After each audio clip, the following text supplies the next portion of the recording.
Private and Confidential, June 21st, 1937. My dear Mr. Jinnah, thank you so much for your letter which I received yesterday. I know you are a busy man, but I do hope you won't mind my writing to you so often, as you are the only Muslim in India today to whom the community has a right to look up for safe guidance through storm which is coming to northwest India and perhaps to whole India. I tell you that we are actually living in a state of civil war, which, by for the police and military, would become universal in no time.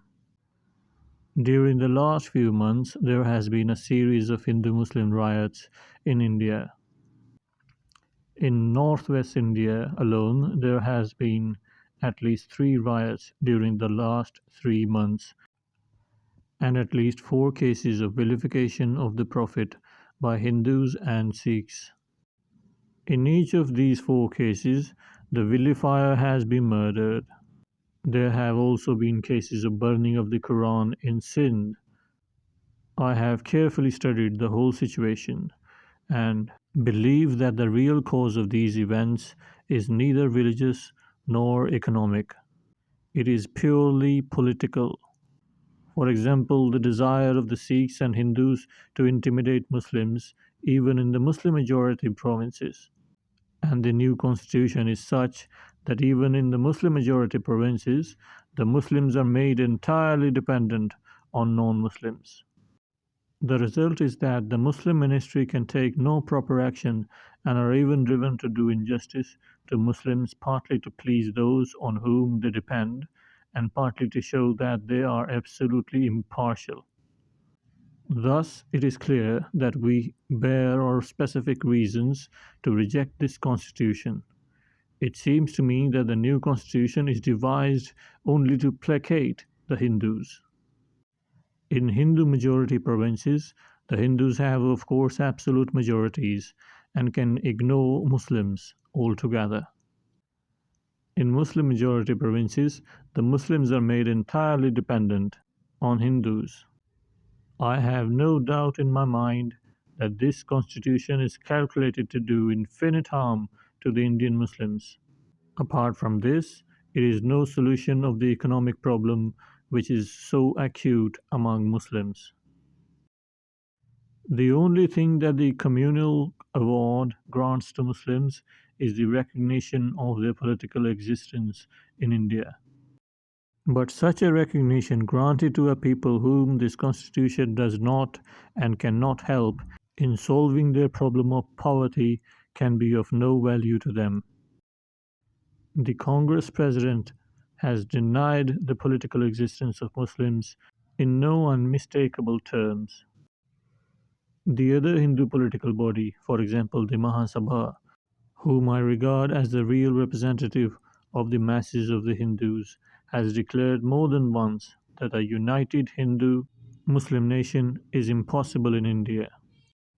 In these circumstances, it is obvious that the only way to a peaceful India is a redistribution of the country on the lines of racial, religious, and linguistic affiliations.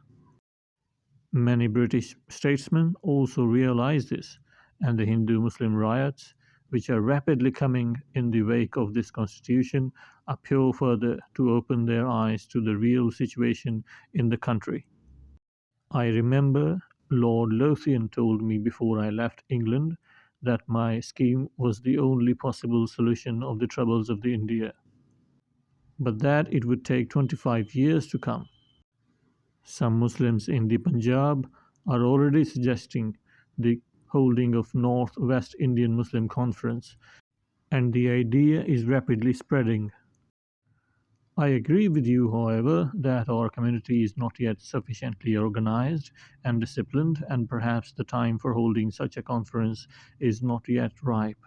But I feel that it would be highly advisable for you to indicate in our address at least the line of action that the Muslims of Northwest India would be finally driven to take. To my mind, the new constitution with its idea of single Indian federation is completely hopeless. A separate federation of Muslim provinces, reformed on the lines of I have suggested above, is the only course by which we can secure a peaceful India and save Muslims from the domination of non Muslims. Why should not the Muslims of northwest India and Bengal be considered as nations entitled to self determination just as other nations in India and outside India are? Personally, I think that the Muslims of northwest India and Bengal ought at present to ignore Muslim minority provinces. This is the best course to adopt in the interests of both Muslim majority and minority provinces. It will therefore be better to hold the coming session of the League in the Punjab and not in the Muslim minority province. The month of August is bad in Lahore. I think you should seriously consider the advisability of holding the coming session at Lahore in the middle of October when the weather is quite good in Lahore. The interest in the All India Muslim League is rapidly growing in the Punjab, and the holding of the coming session in Lahore is likely to give a fresh political awakening to the Punjab Muslims. Yours sincerely, Muhammad Iqbal, Bar at Law.